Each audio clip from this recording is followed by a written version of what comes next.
जितना समय सर हमें दे रहे हैं सर, ऑल ओवर इंडिया से अलग अलग जगह से हैं, जैसे बिहार से हैं, राजस्थान से हैं, मेजर राजस्थान से,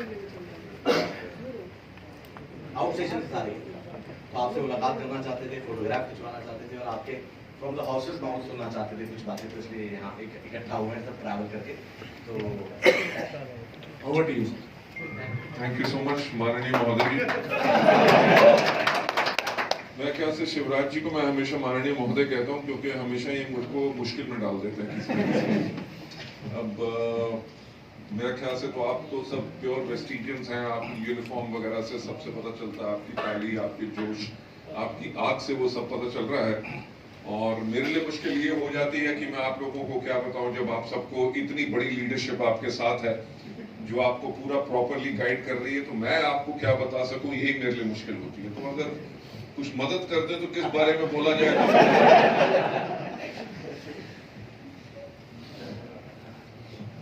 ऑब्वियसली मैं ऑनरेबल वाली सर से यही बोलूंगा, कंपनी के ओनर है तो एक कंपनी के बारे में आप करें, रास्ता दिखाएं। Thank you so much. कहाँ जाना चाह रहे हैं, क्या मिसाल करना चाह रहे हैं और आप लोग क्या करें सब कुछ। थैंक यू सो मच एक राह देने के लिए, क्योंकि कई बार तो राह भी आपको चाहिए होती है। सबसे पहले मैं जो आपको बताना चाहूंगा कि मैं बहुत बारी इस चीज के बारे में बता चुका हूं कि जब मैंने अपनी नेटवर्क मार्केटिंग की शुरुआत की 1996 में, राइट, तब वो समय था जब इस इंडस्ट्री के बारे में कोई नहीं जानता था। सिर्फ दो ही कंपनीज थी, एक विदेशी थी और एक इंडियन कंपनी शुरू हुई थी। और जब वहां पे मैं उस कंपनी में था तो मेरा काम था एज अ ट्रेनिंग मैनेजर लोगों को प्लान समझाना, लोगों को प्रोडक्ट्स के बारे में बताना, क्योंकि वक्त वो था कि जब कोई भी व्यक्ति डायरेक्ट सेलिंग के अंदर, क्योंकि इंडस्ट्री नहीं शुरू हुई थी, तो इसके अंदर कोई सफल होगा जो हम लोगों को दिखाते थे कि 3 से लेके 5 साल तक आप काम करो, आपको कम से कम 1.5 से लेके 2 लाख रुपया पर मंथ आप कमा सकोगे। तो वो चीज मैं बताता जरूर था पर उसका कोई जीता जागता सबूत नहीं था। तो लोगों को विश्वास दिलाना कि ये इंडस्ट्री काम कर सकती है वो बहुत मुश्किल काम था। क्यों? क्योंकि जब मैं दिखाता था कि आप 1.5 से लेके 2 लाख रुपया कमाओगे, तब मेरी जो तनख्वाह थी वो 18,000 रुपए थी। ठीक, तो जब कोई जीता जागता सबूत नहीं था तो ये बहुत मुश्किल काम था। लोगों का विश्वास इस इंडस्ट्री में बहुत मुश्किल था। पर इस इंडस्ट्री को जब मैंने समझना शुरू किया, उसके चंद महीनों के अंदर अंदर मुझे इस इंडस्ट्री की पूरी समझ आने शुरू हो गई। और मैं एक चीज बहुत गर्व से कहता हूं कि इस इंडस्ट्री का वन ऑफ द पायनियर्स अपने देश के अंदर मैं भी उन व्यक्तियों में से हूं जिसने जाके लोगों के घर में हजारों जो है लोगों के घर में 1-to-1 प्लान शो किए, हजारों लोगों के साथ होम मीटिंग्स की कि लोग फर्श पे बैठे होते थे और मैं जो है व्हाइट बोर्ड के ऊपर या ओवरहेड प्रोजेक्टर के ऊपर स्लाइड्स लगा के लोगों को प्लान दिखाता था। आप विश्वास नहीं करोगे कि मैंने खुद हजारों स्टेज के ऊपर खड़े होकर प्लान शो किए हैं, प्रोडक्ट डेमोन्स्ट्रेशन की। जब लोगों को टीम बिल्ड नहीं करनी आती थी तो मैंने खुद उनकी टीम्स बिल्ड की। महीने में 27 से लेके 28 दिन मैं पूरे हिंदुस्तान में घूमता था, कभी इस शहर से लेके उस शहर तक, कम से कम हिंदुस्तान को कम से कम 3 बारी ऊपर से लेके नीचे तक कवर करता था 1 महीने के अंदर। राइट, वो जब समय था, जिस समय के अंदर इतनी मेहनत करके इस इंडस्ट्री को हमने एक शेप दी, इसकी एक पहचान बनाई, लोग इसमें सफल होना शुरू हो गए, तब मैंने वहां पे एक किताब पढ़ी called encyclopedia of network marketing. और वो लिखी थी एक अमेरिकन नेटवर्कर ने, जो बहुत बड़े नेटवर्कर है, उनका दुनिया में बहुत नाम है, कॉल्ड रैंडी गेज। जब मैंने किताब पढ़ी रैंडी केज की इंसाइक्लोपीडिया ऑफ नेटवर्क मार्केटिंग, उसने जो सबसे पहला चैप्टर जो था वो उसने चैप्टर ये लिखा हुआ था कि how to select a network marketing company और a multi level marketing company. तो जो सबसे पहला उसका चैप्टर था उसमें सबसे पहला जो पॉइंट था, उसका सबसे पहला पॉइंट ये था कि look at the management of the company, right. तो आप मानोगे नहीं कि मुझे कुछ समझ नहीं आई कि यार मैनेजमेंट कंपनी की देख के आप कोई भी अगर ज्वाइन करना चाहता है, इसको बिल्ड करना चाहता है, उसको कंपनी की मैनेजमेंट में क्या देखना। तो कंपनी में काम क्या है, कंपनी का एक प्लान है, कंपनी के प्रोडक्ट्स हैं, आपने प्रोडक्ट बेचने हैं, आपने अपनी टीम बनानी है, टीम से आपने प्रोडक्टिविटी बनानी है, आपकी जो अचीवमेंट होगी उसके करके आपको पे आउट होगा, कहानी खत्म। तो मैनेजमेंट का क्या रोल आएगा, मुझे उस चीज का उस समय समझ नहीं आई। पर जैसे वहां पे समय बदला, कुछ समय आगे जैसे बढ़ता गया, तब मुझे एक चीज का एहसास हुआ कि मैनेजमेंट सबसे ज्यादा इंपॉर्टेंट है। क्योंकि अगर कंपनी की कोई मैनेजमेंट है जिसका दिमाग से सोच यही है कि वो अपने लोगों के बारे में सोचे, तो वो ही कंपनी स्टेबल रह सकती है।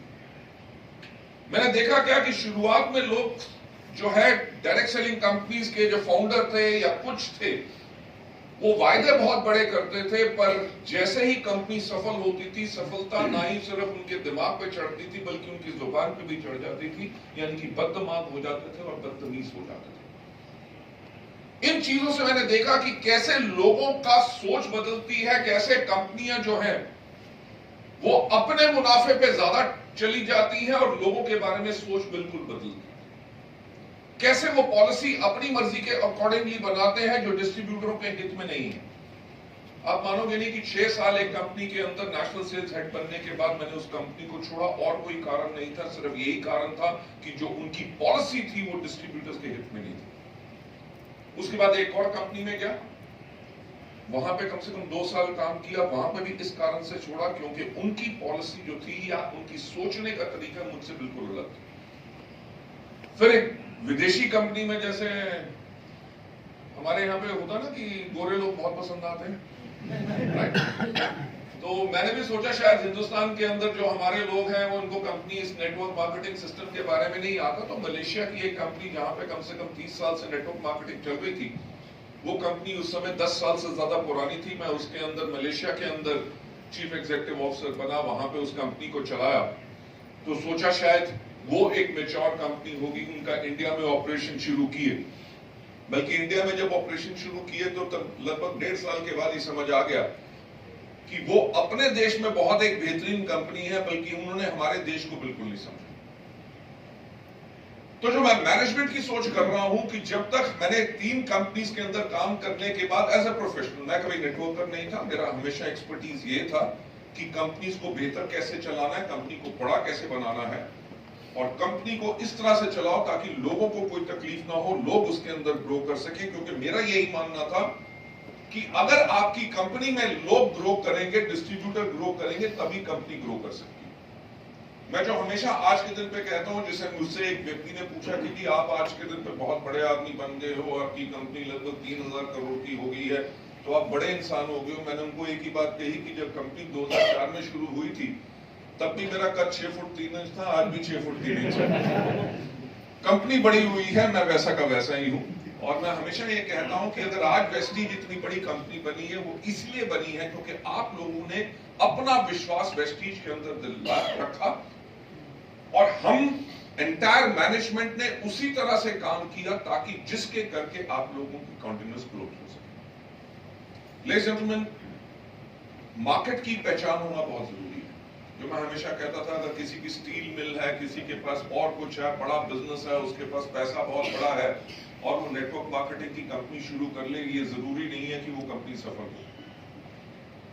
अगर आप हमारे देश का इतिहास देखेंगे, हिंदुस्तान यूनिलीवर का आपने नाम सुना होगा, right, one of the biggest company India के अंदर, एफएमसीजी के अंदर, वो लोग भी नेटवर्क मार्केटिंग के अंदर आए थे, सफल हो पाए नहीं, राइट।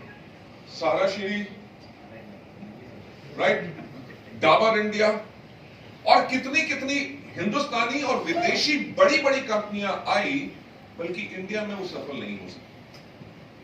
तो जो मैं बात हमेशा कहता हूं कि सोचने की हिम्मत करो, सोचने की एक चीज की हिम्मत करने की बहुत जरूरत है कि वेस्टीज में ऐसा कैसा क्या है जिसके कारण आज वेस्टीज ना ही सिर्फ इंडिया की नंबर 1 डायरेक्ट सेलिंग कंपनी बनी, बल्कि वर्ल्ड की टॉप 30 कंपनीज के अंदर वेस्टीज का नाम है।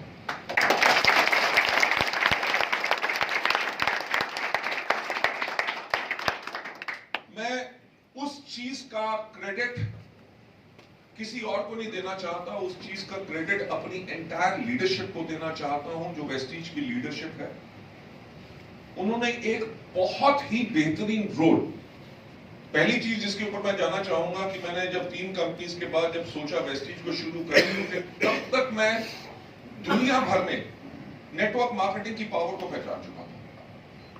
मैं देख चुका था कि 25-25 साल के लड़के जो है 25 से लेके 35 लाख रुपया कमाते हैं, बढ़िया से बढ़िया गाड़ियों में। मैंने विदेशों में उनको देखा, वो इतनी ऐश की जिंदगी जीते हैं और उनका कैरियर बिल्कुल सेट है। एमबीएस इंजीनियर्स जो है वो अपनी नौकरियां छोड़ के मल्टीनेशनल से डायरेक्ट सेलिंग के अंदर आते हैं। पूरी दुनिया में जब मैंने देखा कि क्या कारण है कि इस इंडस्ट्री को हर जगह इतना सम्मान मिलता है, बल्कि हमारे देश में इसमें इज्जत क्यों नहीं मिलती, तो मैंने कहा कब तक मैं दूसरों के ऊपर उंगलियां खड़े करूंगा कि जी इस कंपनी ने मेरे को करने नहीं दिया, उस कंपनी ने करने नहीं दिया। खुद ना क्यों ना अपने ऊपर उंगली खड़ी करें और उसी तरह से बिल्ड करें जिस तरह से हम इस इंडस्ट्री को चाहते हैं। मैंने एक चीज मान चुका था कि अगर इस दुनिया में कोई सबसे नेक काम है तो वो है डायरेक्ट सेलिंग।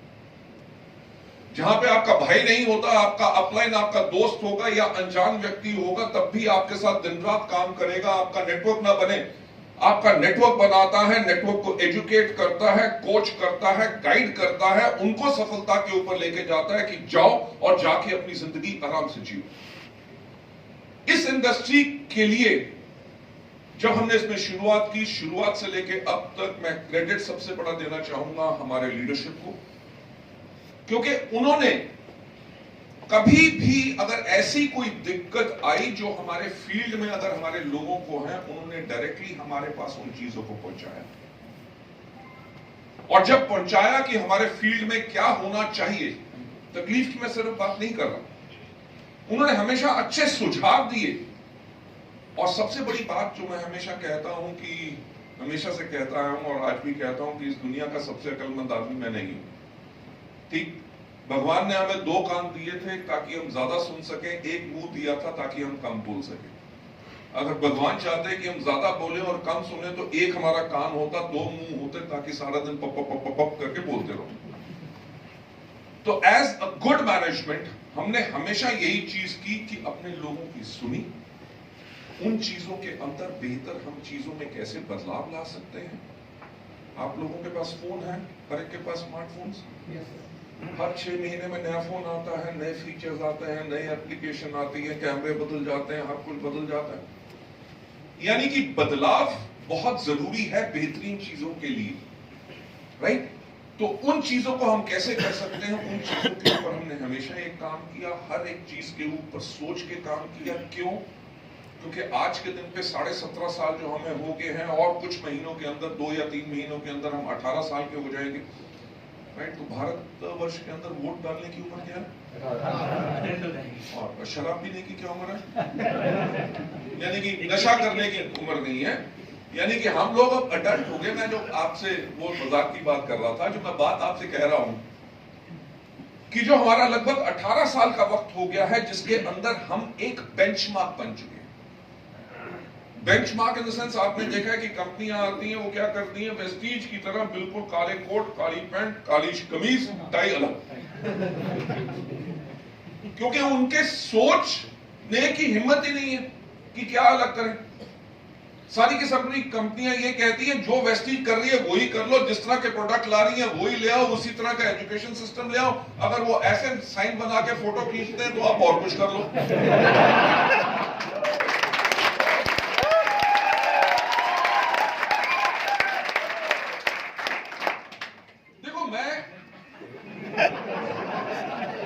मैं सिंपल आपसे एक बात कह रहा हूं कि जब मैं कॉलेज में था, मैंने एक चीज पढ़ी थी which was saying कि it is not the flattery which flatters you the most, it is that you are worth flattering which flatters you। यानी कि चापलूसी करना वो चीज नहीं है जो आपको खुश करती है, बल्कि आपकी कीमत ऐसी है या काम आप ऐसे कर रहे हो कि कोई आपकी चापलूसी करे, वो सबसे ज्यादा महत्वपूर्ण है। तो आज के दिन पे जो हम बेंचमार्क बन चुके हैं, हमारी हर एक चीज कंपनियां फॉलो करती हैं और हम मार्केट के लीडर हैं तभी फॉलो करते हैं। अगर हमारी कंपनी होती चिंटू चूरन नेटवर्क मार्केटिंग कंपनी, तो मेरा ख्याल से हमारा नाम भी किसी ने ना सुना होता, ना हमारी कोई नकल करता, ना हमारे लीडर्स के पीछे जाता। कारण ही यही है कि हम एक बेंचमार्क कंपनी बन चुके हैं, और एक बेंचमार्क कंपनी के लिए सबसे बड़ी मुश्किल क्या बात होती है कि हम गलती से भी कोई गलती नहीं कर सकते। पर मैं फिर से आप लोगों को एक पॉइंट पे लेके जाना चाहूंगा, जिस चीजों के करके आप लोगों का विश्वास और ज्यादा स्ट्रांग हो। बस ये सोचो कि वेस्टीज ने ऐसा क्या किया कि वो इंडिया की नंबर 1 डायरेक्ट सेलिंग कंपनी बनी। तो मैं आप लोगों से आज कहना चाहूंगा कि हम आपको कोई यहां पे सपना नहीं दिखाते। आपको कभी हमारी इस मीटिंग में कभी या किसी भी मीटिंग में आपको यह नहीं सुनाई देगा कि आप इस बिजनेस में आके रातों रात अमीर बन जाओगे। हाँ, जिंदगी बदलना चाहते हो, हम आपको सपना नहीं दिखाते, हम आपको रास्ता दिखाते हैं जिसके ऊपर चल के आप अपने आप को सफल कर सकते हैं। अगर अपना रास्ता बनाओगे तो मुश्किल होगी, भटक जाओगे, गुम जाओगे। पर जो रास्ता बन चुका है, जिसके ऊपर इतने अनगिनत लोग आज के दिन पे पूर्ण सफलता पा चुके हैं, आप अगर उनको फॉलो करोगे तो आप भी जरूर सफल बनोगे। और वेस्टीज ने पिछले 18 साल के इतिहास में अपने आप को दिखा दिया कि हम क्या एक कंपनी हैं। आपको पता है हमारा क्यूमुलेटिव एवरेज ग्रोथ रेट अभी तक का, लास्ट ईयर तक का 69% है। यानी कि एवरेज कंपनी ने लगातार एवरेज हर साल 69% की एवरेज ग्रोथ की है। अरे भैया, एक साल हुआ होता तो किस्मत थी, दूसरे साल हुआ प्रभु की कृपा थी, तीसरे साल चमत्कार हो गया, चौथे साल लीडर आ गए, 5वें साल कुछ हो गया। 17 साल किसी चीज को लगातार करना एक ही चीज दर्शाती है कि कंपनी की फाउंडेशन और पॉलिसीज हमेशा अपने डिस्ट्रीब्यूटर्स की तरफ है, तभी वो कंपनी आगे बढ़ती है। आप में से जितने लोगों को कम से कम 2 या 3 साल नेटवर्क मार्केटिंग में हो गए होंगे, उन्होंने कंपनियों के बहुत नाम सुने होंगे।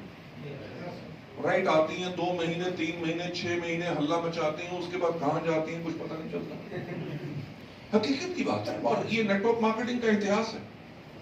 और नेटवर्क मार्केटिंग का नहीं, मेजॉरिटी बिजनेसेस का यही इतिहास होता है कि जब दुकान खुलती है तो उसके ऊपर टेंट भी लगते हैं, सब कुछ लगते हैं, लोगों को बुलाया भी जाता है। जब बंद होती है तो वहां पे ताला लगाने के लिए सिर्फ वही आदमी होता है जिसने खोली थी।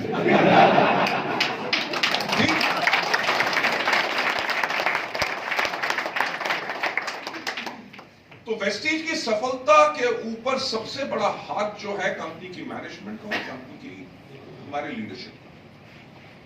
और जो मुझे बहुत फख्र है इस बात पे, आप लोगों को देख के मैं क्या कहूंगा कि अपने कमरे में बैठ के सुबह से लेके काम कर रहा होता हूँ, डॉक्यूमेंट साइन कर रहा होता हूँ, ईमेल्स पढ़ रहा होता हूँ। जब आप लोगों को देखता हूँ, मेरा जो खून है वो सवा से बढ़ जाता है। राइट, इतनी बड़ी पावरफुल फोर्स को देख के, इतनी स्ट्रॉन्ग लीडरशिप को देख के, जिनके अंदर इतनी डेडिकेशन के साथ साथ इतनी इंटीग्रिटी है। आप लोगों को देख के हमारी मोटिवेशन इसलिए बढ़ती है क्योंकि ये बात नहीं है कि आज के दिन पे हमें कुछ चाहिए। मैं आपको सच बात बताऊं, पिछले साल जब मेरा जन्मदिन था, मैं सुबह उठा तो अपने आप से एक सवाल पूछा कि क्या चीज है जो तुम्हें खुशी देती है। अपने आप से सवाल पूछा। राइट, तो मन में आया यार, घड़ियां चाहिए हो, गाड़ियां चाहिए हो, घर चाहिए हो, विदेश में कहीं पे भी यात्रा करनी हो, कुछ भी करना हो दुनिया में, उसका कोई दिक्कत नहीं है। पर जब आप अपने आप से ज्यादा सवाल ये पूछा कि क्या चीज है जो खुशी देती है, तब उसका आंसर यही मिला कि जब लोगों को खुशी मिलती है तब जाके मुझे खुशी मिलती है।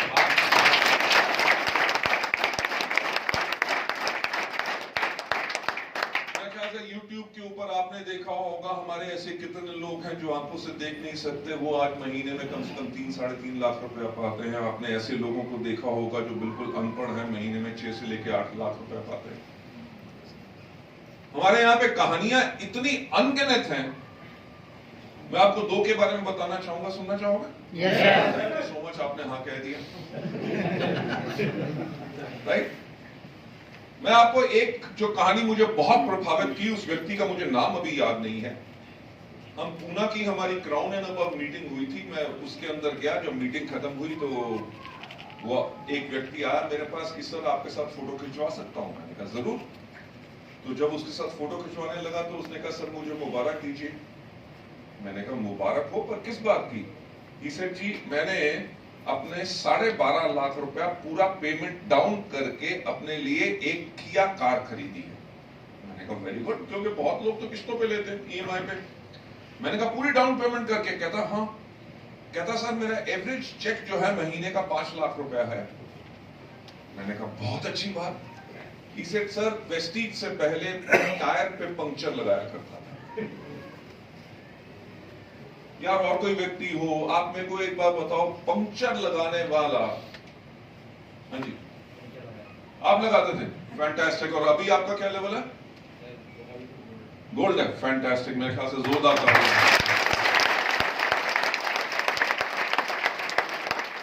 आपका नाम साहब? विनोद जी। ओके, देखिए विनोद जी, मैंने तो पूना की कहानी सुना रहा था, पर हमारे यहां पे ऐसे व्यक्ति हैं जो विनोद जी जो गोल्ड डायरेक्टर बन चुके हैं। ये पावर है। मैं एग्जाम्पल की बात नहीं कर रहा, मैं ये पावर की बात कर रहा हूं कि एजुकेटेड हो ना हो, कुछ हो ना हो, जहां पे आदमी सपने देखने से भी डरे, वेस्टीज के अंदर उसकी जिंदगी बदल जाती है। एक हमारे राजीव शर्मा जी के बहुत खास मित्र हैं, उनकी बात मैं आजकल बहुत करता हूं। बहुत ही बेहतरीन लीडर, फर्स्ट क्लास लीडर, पर जब भी हमारा फॉरेन ट्रिप जाता है तब मैं उनसे बहुत डरता हूं, राइट? क्योंकि फॉरेन ट्रिप में आप में से कोई कितने लोग फॉरेन ट्रिप पे गए अभी? ओके, हमारा बहुत जल्दी फॉरेन ट्रिप अनाउंस हो रहा है, तो उसके लिए आप लोगों को भी जाना है, अपने आप को तैयार कर लीजिए।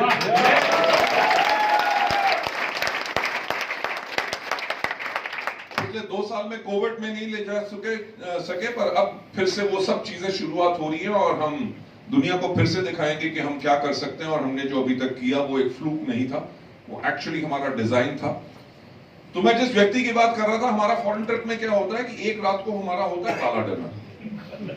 गाला डिनर के टाइम पे कंपनी पूरा का पूरा एक प्रेजेंटेशन करती है अकाउंट की, जी हमने आपको पिछली बारी क्या प्रॉमिस किया था, क्या प्रोडक्ट्स लॉन्च होंगे, क्या सर्विसेज होंगी, जो लोगों के सजेशंस होते हैं उनको हमने कैसे इनकॉर्पोरेट किया और हमने ये किया।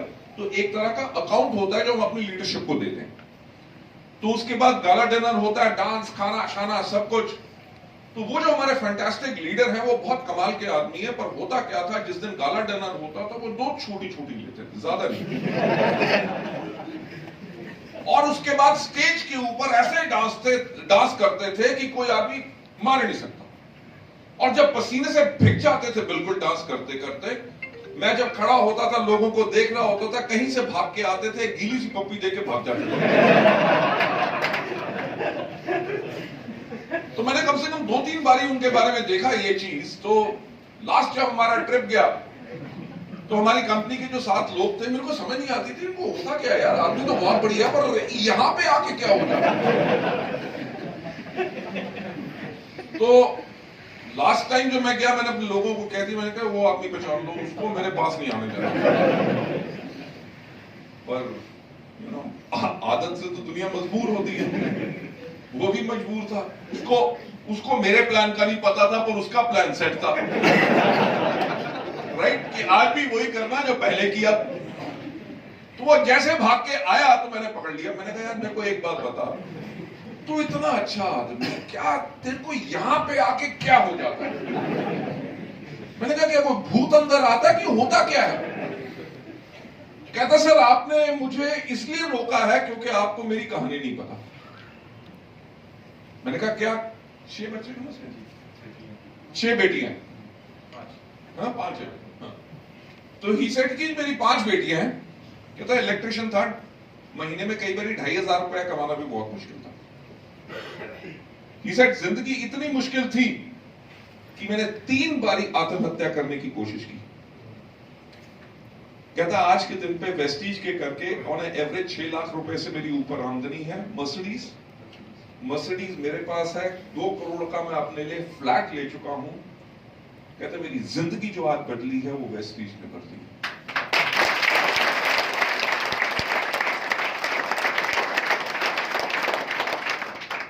लेडीज एंड जेंटलमैन, मैं हमेशा अपनी लीडरशिप को एक बात कहता हूं कि ये मैंने नहीं रखता कि आपका कितना बड़ा चेक है। आपने अगर सबसे पहले अपने डाउनलाइंस को मिलके उनका चेक बड़ा बना दिया, आपका ऑटोमेटिकली चेक बढ़ता जाएगा।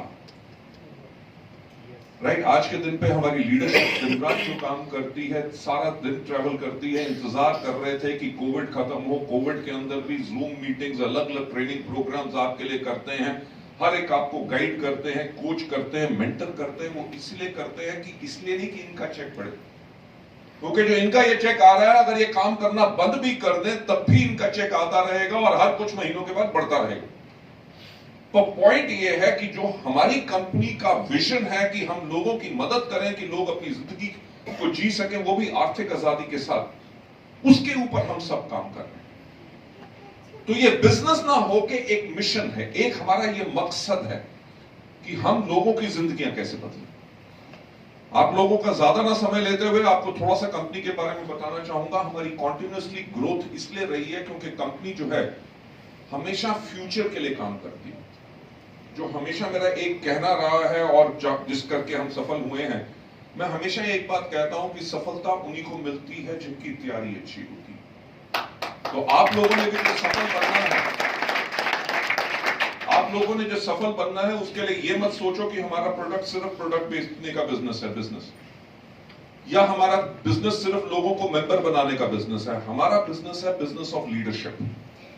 आप अपने अंदर जितना बदलाव लाओगे, अपने आप को जितना बेहतर बनाओगे, जितना सीखोगे हर रोज, उतना आप और ज्यादा बेहतर बनोगे और उतना ज्यादा आप लोगों को और प्रभावित करोगे। तभी जाके लोग आपके पीछे दीवाने होंगे, तभी आपके साथ काम करेंगे और आपकी हर एक लफ्ज के पीछे पागल होंगे। पर सबसे पहले उस लेवल पे जाने पे, ये क्राउन होना या डबल यूनिवर्सल क्राउन होना लीडरशिप का लेवल नहीं है, वो एक अचीवमेंट का लेवल है। पर जिनके अंदर वो खूबियां हैं लीडरशिप वाली, वो ही इस बिजनेस में सफल हो सकते हैं ज्यादा समय तक। जिनके पास अगर वो खूबियां नहीं है, बहुत मेहनत कर रहे हैं, थोड़े दिन के लिए सफल हो जाएंगे, फिर उसके बाद उनकी सफलता कम हो जाएगी।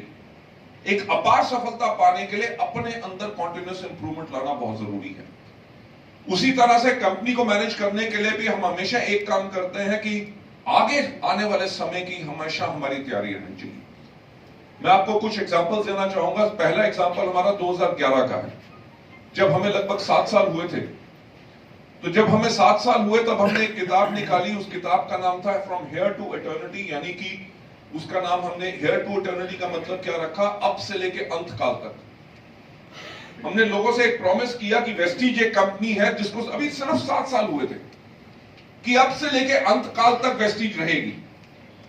और उस किताब के नीचे हमने लिखा 7 वंडर ईयर्स, यानी कि 7 साल वेस्टीज ने कंप्लीट किए थे। और उसके ऊपर हमने जो किताब बनाई वो इसलिए बनाई क्योंकि हफ्ते में दिन कितने होते हैं? 7। दुनिया में समुद्र कितने? 7। दुनिया में अजूबे कितने? 7। तो अगर आप उस किताब को आज के दिन पे भी देखो, उसको खोल के देखो, तो हमने एक बात कही कि हम प्रेरित हैं दुनिया के 7 अजूबों से। राइट? हमारे हिंदुस्तान में एक अजूबा है दुनिया के 7 अजूबों में से, ताजमहल। आप मुझे बताएंगे कि ताजमहल को बनने में कितने साल लगे? 22 साल। हमने जो सबसे पहली प्रेरणा उससे ली, हमने कहा ताजमहल से हम प्रेरित हैं कि सबसे पहली प्रेरणा क्या, कि किसी ने सोचने की हिम्मत तो की कि आप आज कुछ शुरू कर रहे हो और उसको पूरा होने में 22 साल लगेंगे। ज्यादातर लोग तो उसके बारे में सोचेंगे भी नहीं, यार किसने इतने साल देखे, क्या करना है, अभी करके खत्म करो, कल का किसने देखा। पर सबसे पहली जो प्रेरणा उनकी ली कि किसी ने सोचने की हिम्मत की, हमने कहा कि हम कंपनी को बनाएंगे। आप उस किताब में लिखा हुआ है जब हम 7 साल के थे कि our mission is to grow to a global scale and become a benchmark in network marketing industry. Right? और साथ ही साथ हमने कहा दूसरा उसका एग्जाम्पल जिससे हम प्रेरित हुए, ताजमहल को बनाने में कितने मजदूर लगे? लगभग 20,000। यानी कि दुनिया भर से अलग अलग लोग, अलग अलग भाषा, अलग अलग हुनर, अलग अलग रिलीजन, अलग अलग धर्म, सब कुछ अलग, पर सबने मिलके काम किया एज अ टीम बनाने के लिए क्या? एक ताजमहल।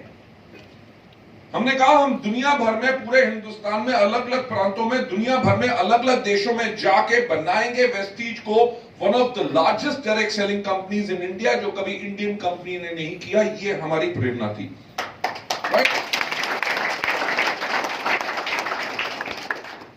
थर्ड, उससे प्रेरणा जो हमने ली वो ये ली कि ताज को बनाने में दिक्कत तो बहुत आई होंगी, राइट। नदी के किनारे है, कभी बाढ़ आ गई, कभी कुछ हो गया, किसी मिस्त्री मजदूर का, किसी हुनरकार का, किसका कोई एक्सीडेंट हो गया, मर गया, कुछ दिक्कत हुई होगी, कुछ ना कुछ हुआ होगा।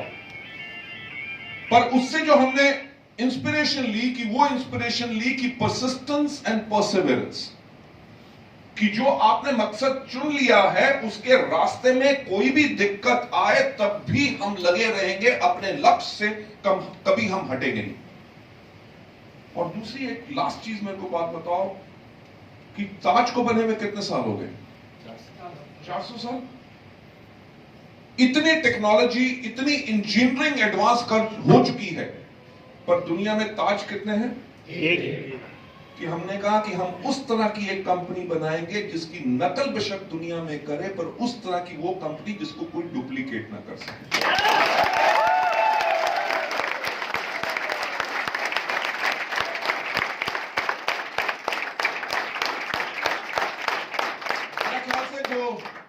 आज से 10 साल पहले हमने उस किताब में कहा था, आज के दिन पे एक एक चीज के ऊपर वेस्टीज पूरा उतरी है।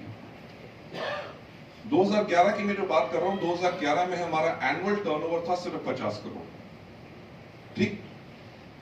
तो हमने उस टाइम पे काम करना शुरू किया 2020 के लिए, यानी कि 10 साल आगे के लिए।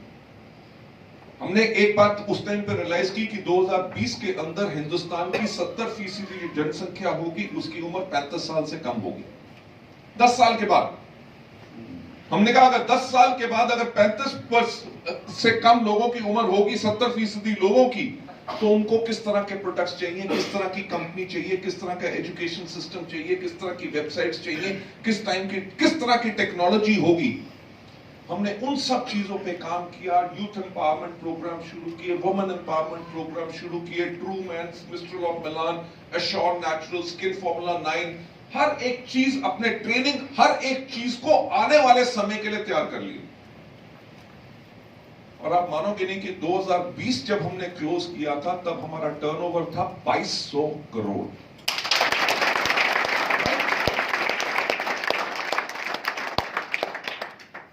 कि इंडिया के इतिहास में अभी तक ऐसा नहीं हुआ कि किसी भी कंपनी का टर्नओवर 50 करोड़ हो और उसके 10 साल के बाद उसका टर्नओवर 2200 करोड़ हो, राइट। ना ही सिर्फ वो वक्त, कोविड के जो 2 साल गए, मुश्किल का समय था, राइट। जो हमारा बिजनेस है, मीटिंग्स का बिजनेस है, मोटिवेशन का बिजनेस है, सब कुछ बंद था, पर हमारे लोगों ने टेक्नोलॉजी का इतना बेहतर इस्तेमाल किया कि अपनी रीच, पैंडेमिक के टाइम पे जब दुकानें बंद थी, होटल बंद थे, जिम बंद थे, रेस्टोरेंट्स बंद थे, दफ्तर बंद थे, बैंक बंद थे, एक बिजनेस तब भी चल रहा था। वो कौन सा था? वेस्टीज का बिजनेस। Try to understand the power of Vestige. Covid रहा, लॉकडाउन रहा, कर्फ्यू लगा, क्या एक दिन भी आपका पे आउट डिले हुआ? No sir, right. ये कंपनी की पावर होती है। बहाना बनाना बहुत आसान था, बैंक बंद है, सब कुछ बंद है, एम्प्लॉय आ नहीं सक रहे, कहां से क्या होगा। यानी कि जो, अब मेरे को ये नहीं पता वो पिक्चर कौन सी थी सलमान खान की जिसमें उसने कहा था ना, अगर हम कमिटमेंट कर लें, आपकी भी नहीं सुनते, सुनाने में ये ज्यादा बेहतर है हमारा हीरो। एक बार जो मैंने कमिटमेंट कर दिया उसके बाद तो मैं अपने आप की भी नहीं सुनता।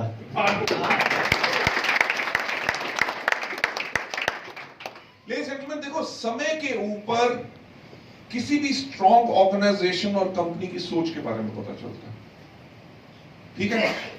हम कह सकते थे कि पे आउट करना 5 दिन डिले होगा, कोई दिक्कत तो ना आती, लोग समझ भी जाते। पर जो हमने कमिटमेंट की हुई थी कि पे आउट तो अगर हमने 10 को करना, चाहे जो मर्जी हो 10 पे हो। और आपको पता है कि कितने महीनों तक, लगभग 6 महीने तक जिन लोगों ने क्वालिफाई भी नहीं किया था, उनका एवरेज पे आउट उनको जाता रहा? Yes sir. यहाँ पे ऐसे कुछ लोग हैं जिनको पे आउट मिले उसमें? Okay, fantastic, what lot of people over there, right? किसी लीडर ने डिमांड नहीं की थी डाउनलाइन में, ना तो किसी डाउनलाइन का फोन आया था, ना किसी का कुछ आया था।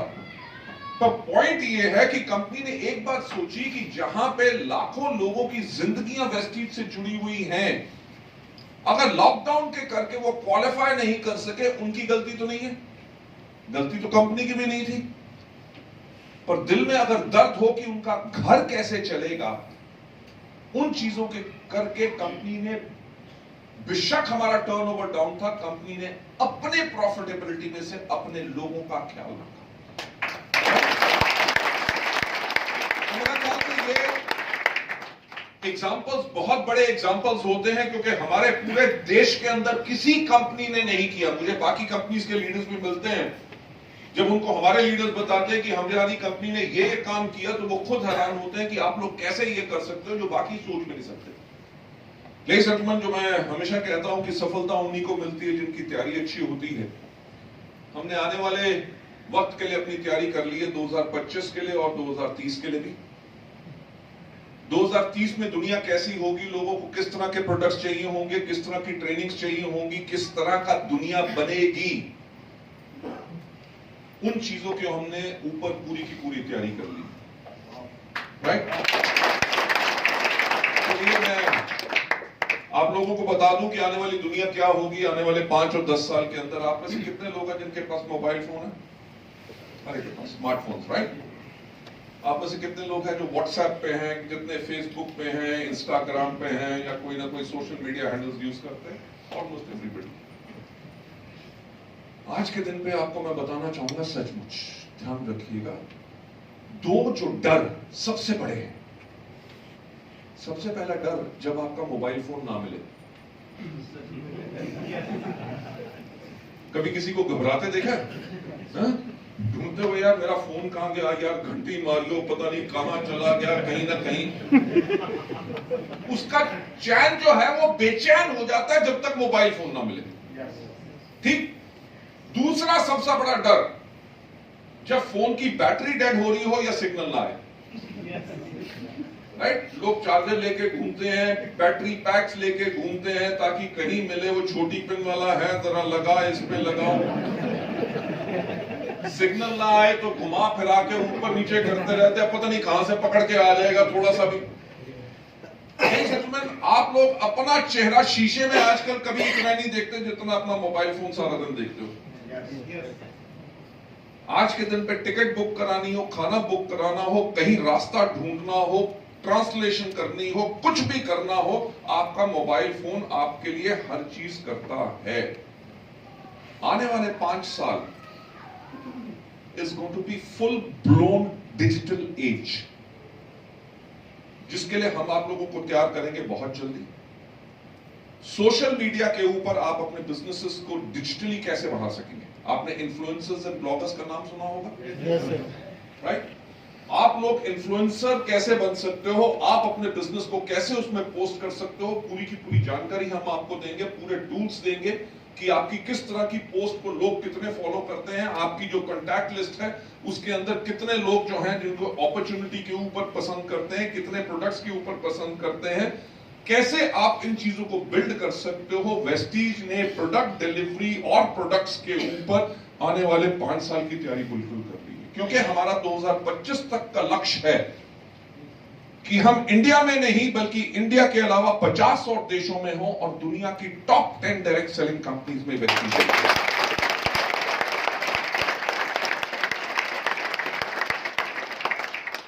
Last but not the least, जो मैं आपको कहना चाहूंगा, जो हमने पिछले साल अक्टूबर में अनाउंस किया, क्या अनाउंस किया कि तैयारी दुगनी जीत की। हमने लास्ट ईयर जब मार्च में अपना टर्नओवर क्लोज किया था, तो हमने क्लोज किया था 2720 करोड़ के ऊपर, और हमने कहा 22-23 के अंदर हम 5000 करोड़ का टर्नओवर करेंगे। लेडीज एंड जेंटलमैन, मैं आपको एक बात कहना चाहूं कि जो 5000 करोड़ का जब हम टर्नओवर करेंगे, हम एक इतिहास रचेंगे, क्योंकि आज तक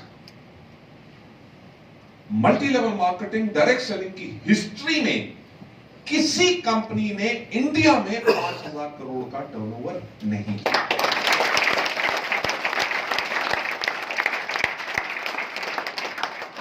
हम 5,000 करोड़ का टर्नओवर क्यों करना चाहते हैं? क्योंकि 5,000 करोड़ का जब हमारा टर्नओवर डबल होगा, जो आप लोगों की आमदनी डबल होगी, आप लोगों की आमदनी डबल होगी, आपके डाउनलाइंस की आमदनी डबल होगी, आपके कितने हजारों नए लोग होंगे जिनको हम और ज्यादा सफल बनाएंगे। और ये ऐसी बात नहीं है कि हम आपको सपना दिखा रहे हैं, हम इसको पहले भी कर चुके हैं। जब हमें 13 साल हुए थे, तब 13 साल के बाद हमारा जो टर्नओवर था वो 1,000 करोड़ था। ठीक कि 1,000 करोड़ करने में अगर आपको 13 साल लगे हैं, तो अगर 2,000 करोड़ करना हो तो कितने साल लगेंगे? तो कहेंगे अप्रोक्सीमेटली 26 साल तो लगेंगे। कैन यू बिलीव, जब हमें 13 साल हुए थे तो हमने 14th ईयर में अनाउंस किया कि हम अपने टर्नओवर को 2,000 करोड़ करेंगे।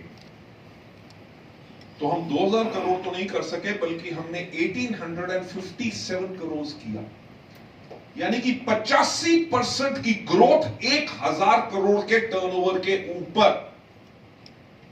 राइट? उसके ऊपर क्या प्रमोशंस करनी थी, कैसे बिल्ड करना था, क्या इंफ्रास्ट्रक्चर करना था। अगर इस साल हमने अनाउंस किया है तैयारी दुगनी जीत की, वो सारी तैयारी हमने अपनी कोविड के टाइम पे पूरा कर लिया है। कंपनी के सिस्टम्स को टेस्ट कर लिया, अपने वेयर हाउस अपग्रेड कर दिए, अपनी फैक्ट्रीज अपग्रेड कर दी, अपने जो है एंटायर सिस्टम्स को और ज्यादा स्ट्रॉन्ग बना लिया, हर एक चीज के ऊपर काम कर लिया ताकि आप लोगों को हम दुगनी सफलता दिला सके। तो ये चीजें थी जो मैं आप लोगों से कहना चाहता था। राइट? और माइक देने से पहले मैं माननीय महोदय को माइक देने से पहले यही बात कहना चाहूंगा कि आपका बहुत बहुत धन्यवाद कि आप इस परिवार में जुड़े हैं। As a head of the family मैं आप लोगों को एक ही आश्वासन दिलाऊंगा कि हम हमेशा वही चीज करेंगे जिसके करके आपकी जिंदगी और ज्यादा बेहतर बने और आप अपनी जिंदगी में हमेशा खुश रह सकें। Right? So thank you so much and over to mister